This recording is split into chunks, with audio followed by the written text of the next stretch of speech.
If you're wondering what this is, you should be. This one supernatural ingredient can cause explosive growth and overall plant health. Stay tuned in to find out what it is and how I use it.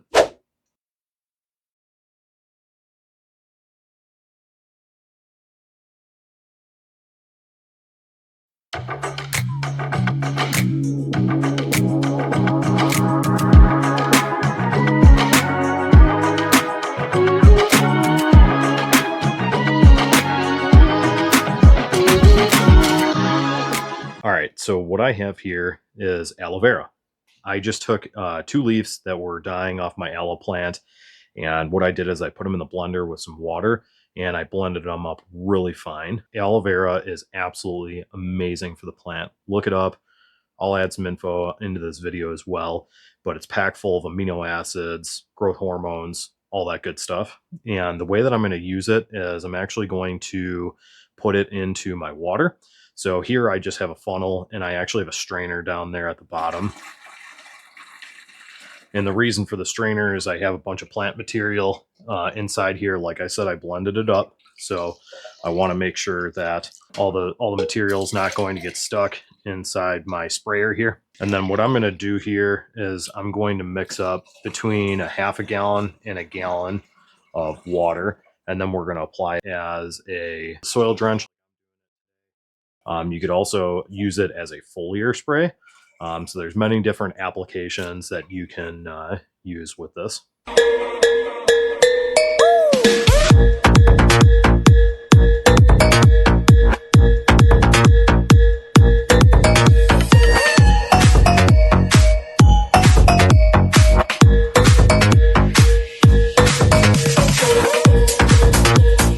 So I got some of this plant material in this strainer, and what I'm going to do is I'm just going to put it right at the base of the plant here.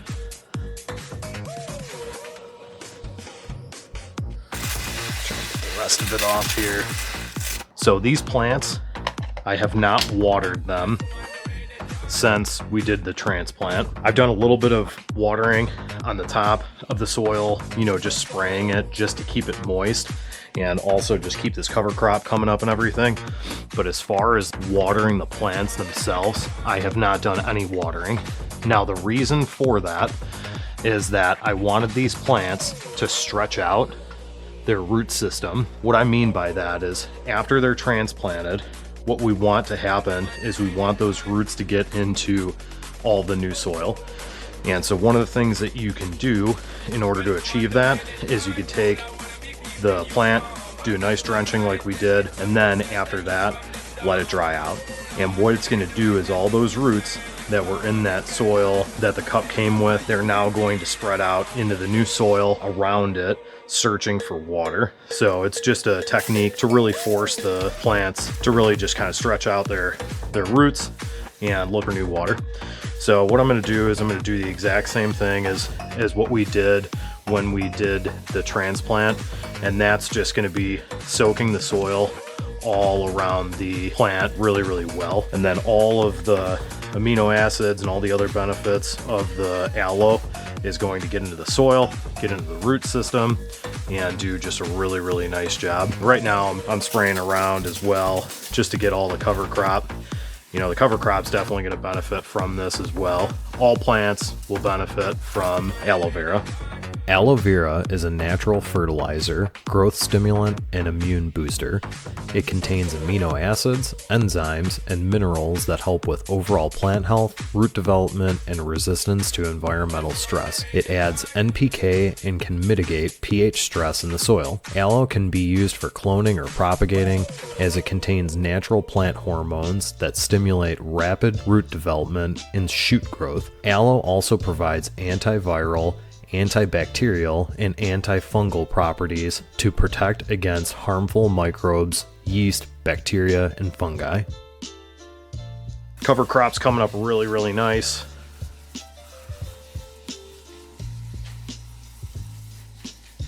It's coming up nicer on the right plant, and I think that's just because there was a lot more cover crop established, and some of that cover crop that I ended up doing a chop and drop I think some of it actually just grew up through that mulch layer and the chop and drop layer, and then kept growing as well. I mean, some of this stuff is like really established, you could tell. Whereas this plant, we got a lot smaller cover crop. One of the things I didn't mention in the last video, one thing that you could do to help your cover crop is I just put the seeds directly on top of the compost layer. In doing that technique, I had to water a couple times a day just to make sure that that top layer of soil was nice and wet, so that way we would get all those seeds to germinate. Now, another thing that you can do is you could actually put just a thin layer of compost over the top of those seeds after you end up sowing them. That'll help keep them moist a little bit longer, and it'll just help with germination rates and everything.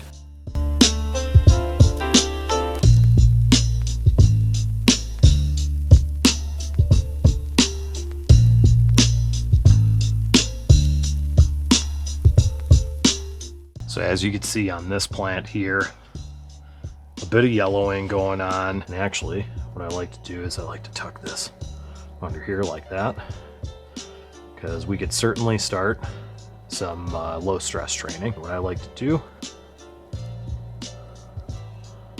is just start tucking leaves like that. Tuck this one under here like this. And then we're allowing that lower branch to grow up faster. I like to try and get all of its leaves above it too. We did the same thing on this guy right here.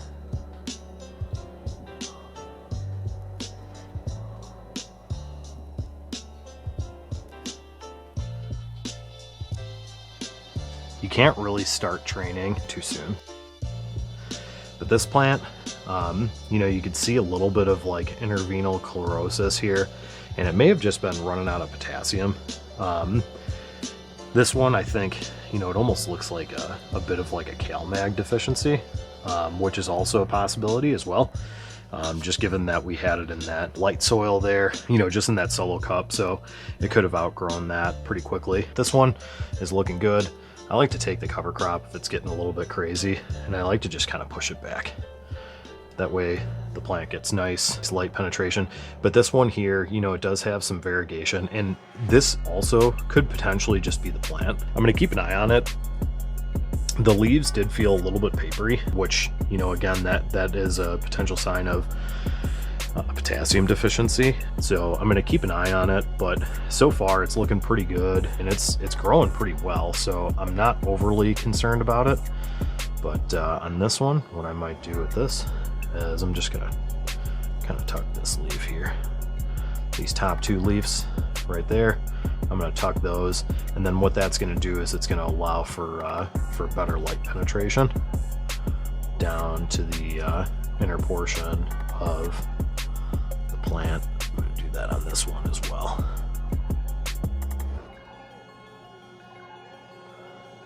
But yeah, so now we're going to get light penetration down to all these lower nodes right there, which is really, really good. And that stuff's going to grow up faster. And the reason I don't think that we're going to have any other deficiencies too is, you know, in organics, the plants are going to act a little bit slower, right? And, you know, if we're looking at the actual, you know, plant, the grape diamonds itself, you know, it almost looks like there's some deficiencies. But the other thing that you got to look at is you got to keep an eye on the cover crop. And all of the cover crop looks nice. It's a nice deep green. We're not really having any issues there. You know, same thing with all of this cover crop. So that tells me that the soil in this pot is nice and healthy, and that perhaps what we were dealing with is just lack of nutrients inside that initial potting mix. It was just outgrowing that solo cup. And so that's what we're going to keep an eye on. But that's one thing that you want to kind of keep an eye on with organics. And that's also another benefit of having a living mulch layer, as in this cover crop, is it could kind of tell you some signs of like what's going on with the soil health, and that way you're not relying just on your medicinal plants here. You're allowing the companion plants to kind of tell you a story as well.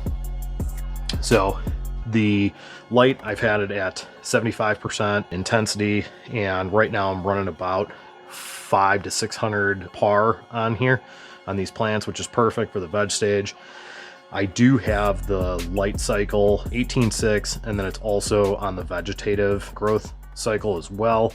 And I'm going to be kicking the oscillating fan on. I was just waiting for the cover crop to kind of get set a little bit better. This one's solid, but this one I'm waiting for it to catch up. You could see it's really starting to pop through here, but I just wanted to let that get set first because that fan is going to dry out the top of the soil really quick.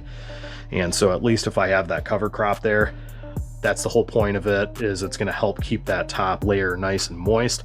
And like this plant over here, the moisture on the top layer of the soil is much better than this one, and it's just because the cover crop is a bit further along. Outside of that, I've been hovering around 0.9 VPD, which is perfect for veg. As far as conditions go, it's been about 78 to 79 degrees inside the tent, and then I've been keeping the humidity between 65 and 70% relative humidity. So these plants are really loving it, and now that they're starting to get into the new soil, you know, I'm not worried about them. And you could tell with all the new growth, we're not having any issues.